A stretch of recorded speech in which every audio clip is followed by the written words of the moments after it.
இங்க எத்தனை பேருக்கு தெரியும் அண்ணன் விஜய் அவர்கள் ஒரு தனியார் சிபிஎஸ்இ பள்ளி நடத்துறது, தமிழக வெற்றி கழகத்தினுடைய தலைவர் திரு விஜய் அவர்கள் ஒரு சிபிஎஸ்இ பள்ளி நடத்துறாங்க பதூர்ல. அந்த பள்ளியினுடைய பெயர் விஜய் வித்யாசிரம். நடிகர் விஜய் அவர்கள் தமிழக வெற்றி கழகத்தினுடைய தலைவர் விஜய் வித்யாசிரம் என்கின்ற பள்ளி நடத்துறாங்க. சி ஜோசப் விஜய் என்கின்ற பெயரை பாருங்க, நான் கொடுத்திருக்கிற டாக்குமெண்ட்ல கொஞ்சம் ஜூம் பண்ணுங்க. சி ஜோசப் விஜய் என்கின்றவர் யாரு? அவர் புதுசா மேல இருந்து வந்தாரா?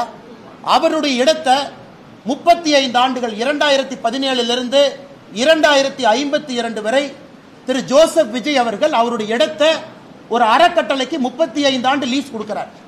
அந்த அறக்கட்டளை யாருடைய பேர்ல ரெஜிஸ்டர் ஆயிருக்குன்னா திரு சந்திரசேகரன் அவருடைய பேர்ல, எஸ்.ஏ. சந்திரசேகர் அவருடைய பேர்ல அந்த அறக்கட்டளை ரெஜிஸ்டர் ஆயிருக்கு. இந்த டாக்குமெண்ட்ல எஸ்.ஏ. சந்திரசேகர் எஸ்.ஏ. சந்திரசேகர் அவர்கள் நடத்தக்கூடிய பள்ளி, அந்த ட்ரஸ்ட் நடத்தக்கூடிய பள்ளி தான் விஜய் வித்யாசிரம்.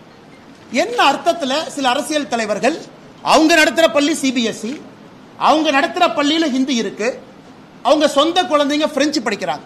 அன்பில் மகேஷ் பொய்யாமொழியினுடைய சொந்த குழந்தை பிரெஞ்சு மொழி படிக்கிறாங்க. இந்த அரசியல்வாதிகள் எந்த லட்சணத்தில் வெளியே வந்து அரசு பள்ளியில் இருக்கக்கூடிய மாணவர்கள் மட்டும் 2 மொழி படிக்க வேண்டும் என்று எந்த லட்சணத்தில் சொல்றாங்க? அது தமிழக வெற்றி கழக தலைவர் அண்ணன் விஜயாக இருக்கட்டும், அண்ணன் சீமான் அவர்களாக இருக்கட்டும், தமிழகத்தினுடைய பள்ளி கல்வித்துறை அமைச்சராக இருக்கக்கூடிய அன்பில் மகேஷ் பொய்யாமொழியாக இருக்கட்டும். ஏன் இதையெல்லாம் தாண்டி இன்னைக்கு இன்னொன்று பாருங்க. இன்னைக்கு நான் சன்சைன் மெட்ரிகுலேஷன் ஸ்கூல்லாம் போக விரும்பலைங்க. முதலமைச்சருடைய குடும்பத்தில் நடத்துறாங்க, ஹிந்தி இருக்கு, அதெல்லாம் விடுங்க. இன்னைக்கு இன்னும் ஒரு படி மேலே போறேன். சென்னை பப்ளிக் ஸ்கூல், கலாநிதி வீராசாமி அவர்களுடைய எம்பி அவர்களுடைய குடும்பம் நடத்தக்கூடிய பள்ளி. இதுல என்ன போட்டிருக்காங்கன்னா, இது வந்து ஸ்டேட் போர்ட் மெட்ரிகுலேஷன் ஸ்கூல், ஆங்கில பள்ளி.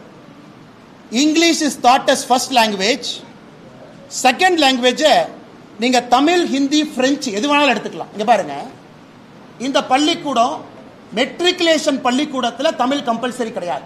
நான் சிபிஎஸ்இ பத்தி பேசலைங்க. மெட்ரிகுலேஷன் பள்ளிக்கூடத்தில் தமிழ் வந்து 2வது மொழி கிடையாது. நீங்க தமிழும் படிக்கலாம், ஹிந்தியும் படிக்கலாம், பிரெஞ்சும் படிக்கலாம். இதெல்லாம் மெட்ரிகுலேஷன் பள்ளியினுடைய நிலைமை. இன்னைக்கு தமிழ்நாடு அரசு சொல்றாங்க, இல்ல இல்ல அண்ணாமலை சொன்ன தரவுக்கு எங்கிட்ட ப்ரூஃப் இல்லை, வெக்கக்கேட். நாங்க சொல்றோம் 30 கொள்கை படிக்கிறாங்க, 3 மொழியில 30 லட்சம் குழந்தைகள் படிக்கிறாங்க. தமிழ்நாடு அரசு என்ன சொல்லணும்? இவ்வளவு டேட்டா இருக்கு, எம்எஸ் சாஃப்ட்வேர் கையில் இருக்கு. டேட்டா எடுத்து என்ன சொல்லணும்? பத்திரிகை நண்பர்கள்ட்ட 30 லட்சம் படிக்கிறாங்களா, 25 லட்சம் படிக்கிறாங்களா, 40 லட்சம் படிக்கிறாங்களா? அவங்ககிட்ட டேட்டா இருக்கு. தமிழ்நாட்டினுடைய எல்லா பள்ளியினுடைய டேட்டா இருக்கு. இன்னைக்கு தமிழ்நாடு அரசு சொல்றாங்க, இல்ல இல்ல அவர் 30 லட்சம்னு சொன்னதுக்கு ப்ரூஃப் இல்லை. சரி, நான் 30 லட்சம் சொன்னதுக்கு ப்ரூஃப் இல்லைன்னா நீங்க ப்ரூஃப் கொடுங்க. நீங்க 10 லட்சம் சொல்றீங்களா, ப்ரூஃப் கொடுங்க. 20 லட்சம் சொல்றீங்களா? ஒரு தமிழ்நாடு அரசு, இவ்வளவு பெரிய ஒரு அரசு, இத்தனை ஆயிரம் பேர் வேலை பார்க்கறாங்க, இத்தனை ஐஏஎஸ் அதிகாரிகள் இருக்கிறாங்க. உங்ககிட்ட 30 லட்சம் பேரா 20 லட்சம் பேரா மும்மொழி கொள்கையில் இருக்காங்க, நீ மழுப்புறீங்கன்னா 30 லட்சத்திற்கு மேல் தமிழ்நாட்டில் 3 மொழி படிக்கக்கூடிய மாணவர்கள் 30 லட்சம் பேருக்கு மேல இருக்காங்க. நான் குறைவாகத்தான் 30 லட்சம் என்கின்ற வார்த்தையை பயன்படுத்தினேன். தனியார் பள்ளியில் படிக்கிறவங்க 56 லட்சம் என்று குறைவாக பயன்படுத்தினேன்.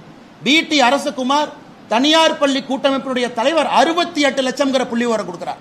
அவர் 68 லட்சம், நான் 68 லட்சம் கூட சொல்லிங்க, 56 லட்சம். 30 லட்சம் பேர் 3 மொழிங்கிற. அதனால் தமிழ்நாடு அரசு வெள்ளை அறிக்கை கொடுக்கட்டும். எத்தனை பேர் 3 மொழி தமிழ்நாட்டில் படிக்கிறாங்கன்னு நம்ம பார்ப்போம். அண்ணன் ஜோசப் விஜய் அவர்கள் உட்பட, அண்ணன் சீமான் அவர்கள் உட்பட, குடும்பத்திற்கு ஒரு நியாயம், அரசு பள்ளியில் படிக்கக்கூடிய சொந்தங்களுக்கு ஒரு நியாயம் என்பதை எந்த காரணத்திற்கும் ஏற்றுக்கொள்ள முடியாது. அதனால எதுக்கு ஆர்ப்பாட்டம் பண்றீங்க? வீண் ஆர்ப்பாட்டம் எதுக்கு பண்றீங்க? மக்களுக்கு உபத்திரம் கொடுப்பதற்காக இந்தி கூட்டணி, எதுக்காக கூட்டம் சேர்ந்து ஆர்ப்பாட்டம் பண்றீங்க? நீங்க பள்ளி நடத்துறீங்க, தமிழ்நாட்டு மெட்ரிகுலேஷன் ஸ்கூல்லயே தமிழ் கம்பல்சரி இல்ல, 30 லட்சத்துக்கும் மேற்பட்ட குழந்தைகள் 3 மொழி படிக்கிறாங்க. நாங்கள் திரும்ப திரும்ப சொல்வது, ஹிந்தி வேண்டாம் என்று முடிவு செய்தால் 3வது மொழி ஏதாவது படியுங்கன்னு தான் நம்ம சொல்றோம்.